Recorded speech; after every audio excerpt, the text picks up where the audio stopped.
Now to a developing story in Bartow. Two middle school girls under arrest for bringing all these knives, even pizza cutters to school, and a goblet. Police say it was part of a very disturbing plot. Fox 13's Josh Cassio is in Bartow to explain. These are middle school kids, Josh.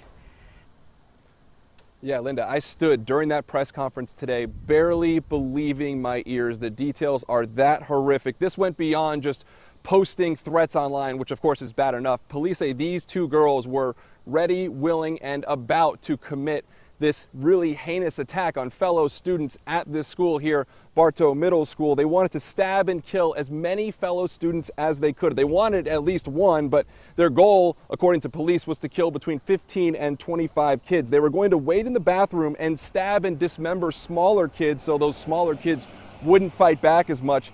Police say these girls brought knives. They brought even a goblet with them to drink victims' blood out of. They're apparently Satan worshipers, and this was the plot they came up with over the weekend while they were watching scary movies. Fortunately, the good news here, they were stopped by school staff. They were found hiding in the bathroom they planned to carry out their attack in. They were found just before starting the attack. Thank God nobody was hurt, but the police chief truly believes these girls were ready to do it. They are 11 and 12 years old. We are withholding their names right now.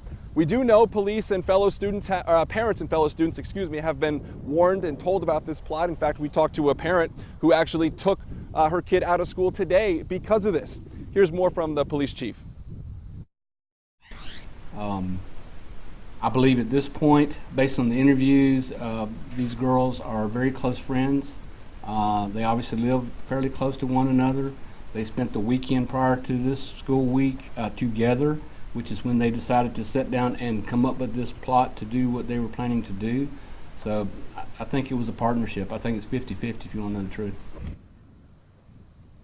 Yeah, police say these girls, they had planned to commit suicide after the attack. They were hoping apparently that it would bring them closer to Satan and they would be with him in hell. Tonight they're facing several different charges, including conspiracy to commit first-degree murder. They, of course, are going to be expelled from school as well. It's just a horrific plot. Luckily, though, again, nobody was hurt. Linda, back to you. I'm almost speechless, Josh. So their motivation, they weren't targeting any particular people. Their motivation was worshiping the devil. Yeah, and they wanted to kill as many kids as they could. And again, they were going to target the smaller kids because they didn't want to fight somebody bigger than them who would stop them. So they wanted to go after the kids who were smaller than they were. Just imagine if one of those kids had gone into the bathroom. Just when you think you've heard it all. All right, Josh Cassio, thank you.